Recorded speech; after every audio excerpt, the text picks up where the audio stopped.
Good day. I hope you've been enjoying this refresher course, Creating Smart and Climate Resilient Cities with Nature-Based Solutions in Southeast Asia. I'm Assistant Professor Aaron Lecciones from the College of Architecture, University of the Philippines, Diliman, and I will be discussing nature-based solutions for disaster risk reduction. In this module, we will revisit key concepts in DRR, such as understanding what disaster risk is and what eco-DRR and EBA mean. Learn why nature-based solutions are ecosystem-based and why ecosystems matter in disaster risk, such as understanding the role of ecosystems as natural infrastructure in reducing disaster risk. We will also investigate the international frameworks that are important when one considers nature-based solutions for DRR. And lastly, we will take a look at some ecosystem-based tools and case studies of nature-based solutions for DRR from around the world. We make decisions about risk in everything we do. Every time we build a school, a house, a hospital, or bridge, or when we plan new communities and cities, we have the potential to put a population at risk. Risk is the potential for loss. We can assess this potential of loss by combining three factors. What is the potential for an adverse natural event to occur? What is the asset or population likely to be affected by this adverse natural event? And what is the potential vulnerability of the population to this adverse natural event? We can also visualize this by using the following equation. Risk is the product of hazards, vulnerabilities versus capacities, and exposure. Exposure is the main driver of disaster risk. In recent decades, changes in climate have caused impacts on natural and human systems on all continents and across the oceans. Climate change is increasing the frequency, intensity, and magnitude of these disasters, leading to a higher number of deaths, injuries, and increased economic losses. The latest IPCC reports state that the climate change are attributed primarily in worsening the effects of sea level rise and droughts, and regionally, more frequent and heavy precipitation or heat waves. Moreover, disasters occur due to exposure, vulnerability, and poor land use planning rather than climate change. This slide shows a summary of findings from the IPCC 2014 report, Impacts, Adaptation, and Vulnerability. It considers how impacts and risks related to climate change can be reduced and managed through adaptation and mitigation. Climate change adaptation and disaster risk reduction are similar and different in a number of ways. However, the differences or divide between DRR and CCA is artificial, since most action for adapting to climate change also reduces disaster impacts. Both CCA and DRR share the same goals of vulnerability reduction, sustainable development, and poverty reduction. Both use ecosystem-based, engineered, social, and institutional measures to address disaster risk. Whereas DRR seeks to address other hazards such as tsunamis, earthquakes, and volcanic eruptions, which are more sudden risks. Climate change adaptation, on the other hand, emphasizes responding to more slow onset hazards and future risks in an uncertain changing climate condition. Both DRR and CCA have strong links to the environment. Environmentally degraded areas are more likely to aggravate disasters and climate change impacts, while at the same time, disasters and climate change can also cause more environmental degradation. Before we continue, I hope you were able to watch the video on 10 things you should know about disaster risk reduction. My favorite takeaway is that disaster risk is everyone's business. And thus, caring about the business of DRR also means caring about climate change. And caring about climate change is about caring for nature. Let's move on to our next topic. Nature-based solutions are ecosystem-based. When a mangrove forest reduces the strength of a storm surge, this is an example of a nature-based solution for disaster risk reduction. Nature-based solutions for disaster risk reductions are a result of a service provided by nature. These services from nature that benefit humans are called ecosystem services. Ecosystem services are provisioning, cultural, regulating, and supporting services. Many ecosystem services directly act as nature-based solutions to disaster risk reduction, such as flood control, which is a regulating ecosystem service. However, many of these ecosystem services support the resiliency of human populations and thus contribute towards reducing risk to disasters. Nature-based solutions, such as conserving forests, wetlands, and coral reefs, can help communities prepare for, cope with, and recover from disasters, including slow onset events such as drought. Thus, nature-based solutions depend on healthy ecosystems. Ecosystem services and human well-being is inextricably linked. Life cannot be sustained without ecosystem services, and the quality of man's life is directly linked to the quality of the ecosystem.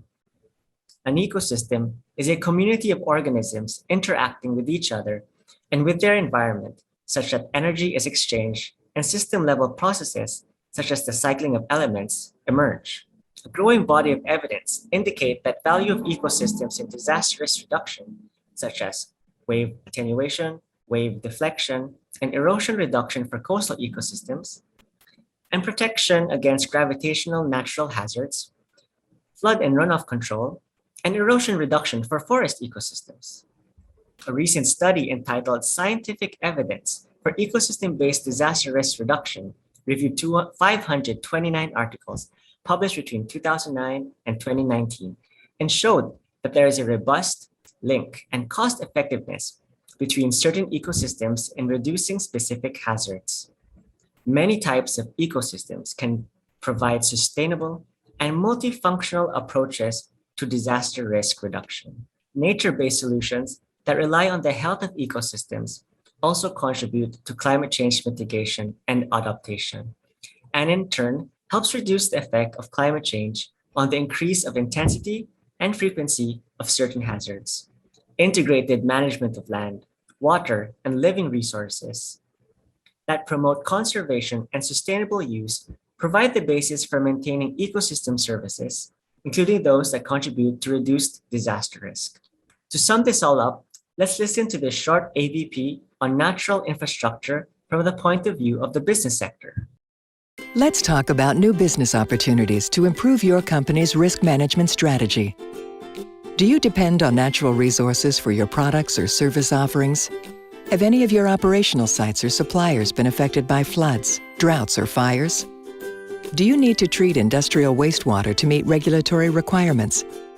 If so, do you invest in natural infrastructure to mitigate these kinds of risks to enhance your business's resilience? If not, you should. Natural infrastructure, or services provided by ecosystems, including mangroves, wetlands, forests, and even green roofs or permeable pavements, can help you harness the strengths and benefits of nature, diversify your risk management strategies, and improve your company's capacity to adapt to climate change. For example, mangroves can protect coastlines by reducing tidal energy while storing carbon and providing sea life habitats. Wetlands can treat industrial wastewater while providing homes for birds, insects, and other animals. Trees can also multitask, providing erosion control and managing water flow while purifying the air we breathe and regulating our climate. Above all, natural infrastructure brings direct economic advantages, from capital cost savings, reduced operational and maintenance costs, to innovation, new business opportunities, enhanced resilience. There are also environmental and social benefits, including cleaner water, soil and air, healthier natural habitats, new jobs, and safer workplaces. All of this will help your business contribute to the Sustainable Development Goals. In practice, ECO-DRR is about combining short-term disaster risk reduction measures, such as early warning and other disaster preparedness measures, with long-term measures such as integrated watershed management, ecosystem protection, or restoration and management of protected areas in order to have a more effective disaster prevention, reduce the impact of disasters on people and communities, and support disaster recovery. Environmental management is critical to addressing the risks associated with climate change and hazard events. Ecosystems provide multiple functions and services, including protection from hazard events. Importantly, integrating environmental approaches into disaster risk management requires multisectoral and multidisciplinary collaboration. while involving local stakeholders in decision-making. Well-managed ecosystems, such as wetlands, forests, and coastal systems, act as natural infrastructure, reducing physical exposure to many hazards and increasing socioeconomic resilience of people and communities by sustaining local livelihoods and providing essential natural resources, such as food, water, and building materials. But all solutions have limits, and thus nature-based solutions should be complemented with traditional infrastructure. Managing natural resources by conserving and protecting ecosystems provides several co-benefits aside from disaster prevention and recovery, hazard mitigation, and climate change adaptation. Communities thus benefit from both the reduction in disaster risk and the poverty reduction support that conserving and protecting ecosystems can provide. Importantly, the Convention on Biological Diversity estimates that services from ecosystems make up between 50 and 90% of the livelihoods of poor rural and forest-dwelling households. The poor are the most vulnerable to disasters, and thus nature-based solutions that rely on keeping these ecosystems healthy also keep these communities resilient. What are aspects of natural resource management that can be practiced? This slide shows some examples of managing resource provisions of ecosystems, maintaining the regulating and supporting services of ecosystems, and ensuring the cultural capital of ecosystems. They include sustainable consumption and production practices, circularity in the economy, sustainable land use, respecting and valuing spiritual, religious, and indigenous knowledge and practices, and environmental education. Lastly, for this topic, let's differentiate between what ecosystem-based adaptation is from ecosystem-based disaster risk reduction. Both EBA and ECO-DRR aim to achieve their goals using similar measures: sustainable management, conservation, and restoration of ecosystems. However, because EBA is connected to the Convention on Biological Diversity, it focuses more on ecosystem services and biodiversity. The focus of EBA is then on the environment that people depend on, rather than people or their surrounding environment. Meanwhile, ECO-DRR is anchored firmly in sustainable livelihoods and development using environmental management or utilizing ecosystem services to reduce risk. There are also hybrid ECO-DRR and EBA approaches that aim to reduce risk or increase resiliency and apply adaptive measures, often in broad terms. However, ECO-DRR EBA has limitations and needs to be combined with other risk reduction. Our third topic is a brief introduction into international frameworks for ECO-DRR and EBA. Various international policy frameworks have recognized the important link between the environment, disasters, and even climate change. The Sendai framework establishes global, regional, and national priorities for reducing disaster risk for the next 15 years. For the first time, it includes recommendations to invest in sustainable ecosystem management to reduce disaster risk and build disaster resiliency. The UN Convention on Biological Diversity, adopted in 1982, is the sole international comprehensive agreement dedicated to the conservation and sustainable use of biodiversity. The decision during the COP14 in 2018 at Egypt linked biodiversity conservation and ecosystem management to climate change adaptation and disaster risk reduction. The decision is binding on 196 signatory countries. The oldest environmental intergovernmental treaty, the Ramsar Convention on Wetlands, provides the framework for national action and international cooperation for the conservation and wise use of wetlands and their resources. It has recently passed a resolution to integrate disaster risk reduction in wetlands management. This has the potential to reach more than 2,000 Ramsar sites around the world, totaling over 100 million hectares of wetlands. The UN Framework Convention for Climate Change, established in 1994 with 197 member countries, has recognized the importance of investing in ecosystem management and restoration to reduce and adapt to impacts of climate change. Lastly, the UN SDGs that were endorsed by the UN General Assembly in 2015 includes targets that mention ecosystem, disasters, and climate change. These international frameworks call on countries, businesses, and all of civil society to invest in ecosystem management, restoration, and protection to achieve our shared priority of sustainable development, climate change mitigation, and adaptation and disaster risk reduction. Governments, NGOs, corporations, and local communities are all seeking to implement these broad international frameworks. Nature-based solutions for DRR is one approach used by many to achieve and address sustainable development, climate change, and disaster risk.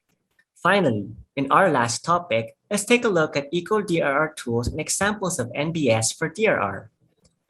There are different ways in which nature-based solutions are used to address disaster risk reduction. A variety of tools, instruments, and approaches that are already used in ecosystem management and can be seen on this slide can be readily adopted and applied as part of risk reduction strategies. But first, we must understand that nature-based solutions complement traditional infrastructure. Investing in ecosystems is not a single solution to risk reduction, but should be used in combination with other risk management measures. In order to be effective, ecosystem-based approaches need to be based on rigorous understanding of local ecological conditions, socio-ecological, social-cultural, and economic circumstances and livelihoods, existing hazards, and technical requirements of the intervention. Promoting ecosystem management or structural engineering works alone may provide a false sense of security, and thus a hybrid approach may be necessary to provide protection of critical assets. A blue, green, gray infrastructure approach combines the natural and man-made for infrastructure that can contribute to DRR. It should be noted that these approaches must be coordinated in advance with local infrastructure plans, as a lack of planning and coordination runs the risk of unintended impacts, such as the hardening approach in coasts, which can cause further habitat loss when mangroves are caught in between the rising sea and bulkheads. I will briefly discuss two case studies on forests as shields against avalanche, touching on Switzerland and Nepal, and mangrove as shields against storm surge and coastal erosion, highlighting the experience in Indonesia and the Philippines. The Nepal example is given as an additional reference in your handout.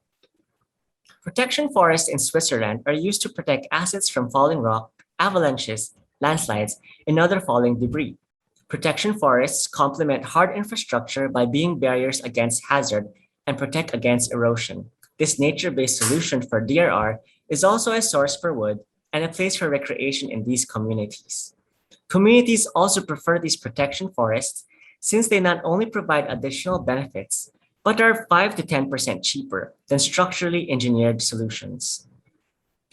This short video by the Center for Natural Resources Development demonstrates the advantages of complementing green and gray infrastructure for avalanche protection. The second case study is on mangroves as a shield against storm surge and coastal erosion. In Indonesia, nature-based solutions of permeable structures help restore mangrove forests along Indonesian coasts. And in the Philippines, the careful conservation of wetlands, such as mangroves, ensure that coastal settlements are protected against storm surges. These nature-based solutions of protecting against storm surges or of helping restore mangroves come with multifunctional benefits. These mangroves are breeding grounds for small fish, increasing the catch of local fisherfolk. They are also beautiful and scenic landscapes used for recreation and even as a source of medicine. Mangroves are also resilient, easier to maintain, and last longer than traditional embankments or seawalls.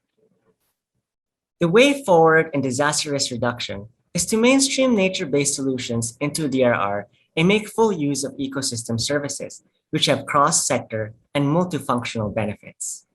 I do hope you enjoyed listening, and if you seek more information, please refer to the provided learning materials. Thank you.